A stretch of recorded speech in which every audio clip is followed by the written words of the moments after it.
In this video, we'll be taking a look at expressing some fractions or algebraic fractions as a single fraction, and it works exactly the same way as any of the rational numbers you would have worked with in previous years. So if we take a look at this first question here, it's over 4 and over 3, and what we would typically do is look for the lowest common denominator. So the lowest common denominator between 4 and 3 would be 12. So I'm going to change these quarters into 12ths and change the third x over 3 into 12ths as well. Now if I'm to change the bottom from being quarters into 12ths, I had to multiply 4 by 3. And if I want to keep that fraction having the same value as before, I need to change the top by the exact same amount and in the exact same way that I changed the bottom. So here I have to multiply the top by 3. If I look at this one, I went from having a denominator of 3 to having 12, and what I have here then is I've multiplied it by 4. So if I want to keep that x over 3 having the same value when I turn it to 12ths, I have to make sure I do the exact same thing to the top. So I'm going to multiply it by 4. Now that they are all over the same thing, I could write it as one fraction. So I'm going to have 3 by 2x plus 3 plus 4x, and that's all over 12. And then all you do is tidy it out. So you're going to get 6x plus 9 plus 4x all over 12. And you tidy that out and you're going to get 10x plus 9 all over 12. Looking at a second example here, it's exactly the same style of question, only we have a minus in between the two. It won't make a huge difference to the beginning of the question. We still need to find the lowest common denominator. And if we look at 6 and 4, you might think 24 is our lowest common denominator, but actually they can both be turned into 12 in a single step. So to do that, I'm going to have to change 6 to 12 by multiplying it by 2. Whatever you do to the bottom, you must do to the top to keep that fraction having the same value and the same meaning. So if I changed it by multiplying by 2, I have to do the exact same thing to the top here. So 3x minus 2 by 2. Take away, and I'm going to change the 4 on the denominator here to 12, and I do that by multiplying by 3. So I'm going to have 3 by x minus 3. And then I'm going to be able to write it all as one single fraction. So I can do 2 by 3x minus 2 minus all of this. So take away all of 3 by x minus 3. And be really careful anytime you're ever managing integers. Take your time with it and get it right, because it can be so easily misplaced or make silly mistakes with them. So just take your time.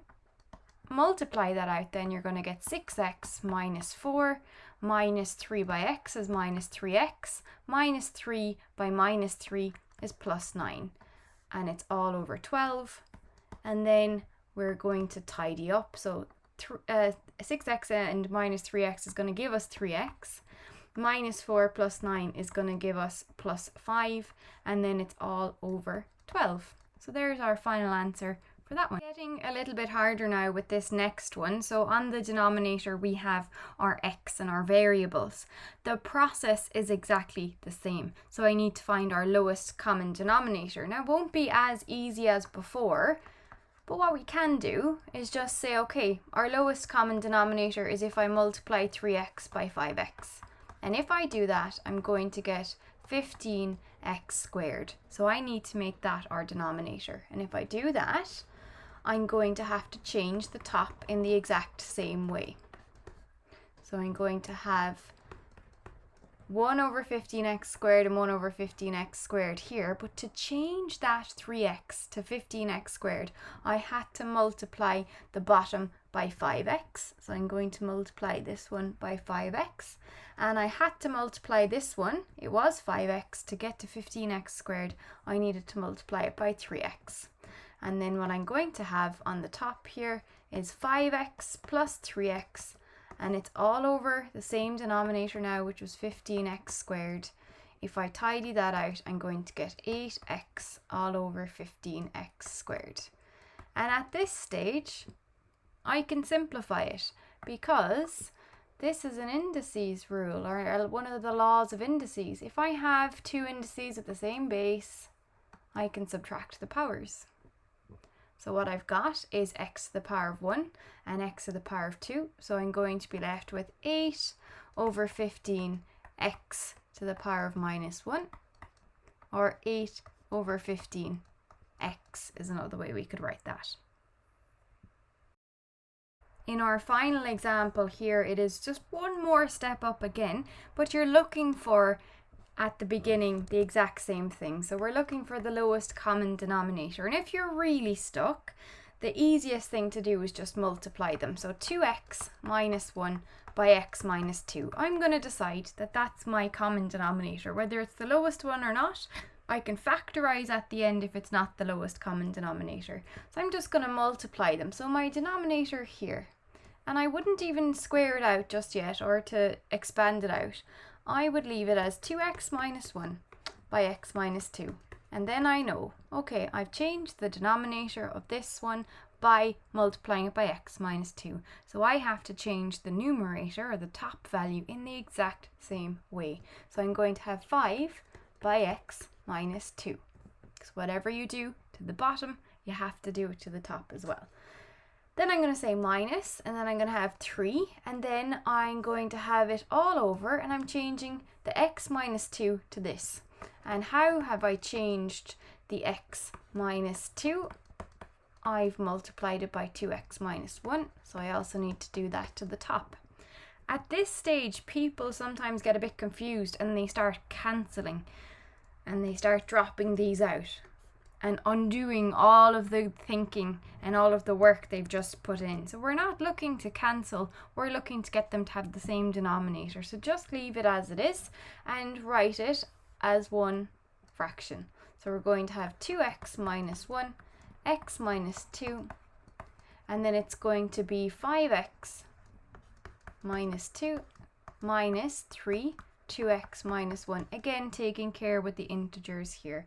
And then finally tidying that up, you're going to get 5x minus 10 minus 6x plus 3 all over 2x minus 1 by x minus 2. And you can tidy out the top, and we're going to get minus x, and then we're going to get minus 7 all over, you can now expand that out, 2x squared minus, and that's going to be minus 4x, that's going to be minus x plus 2. So we're going to get minus x plus 7. So what did I do there? I factorized out the minus all over 2x squared minus 5x plus 2. And that's all it is. It's a little bit of algebra, but the concept behind it all is exactly the same. So looking for the lowest common denominator always.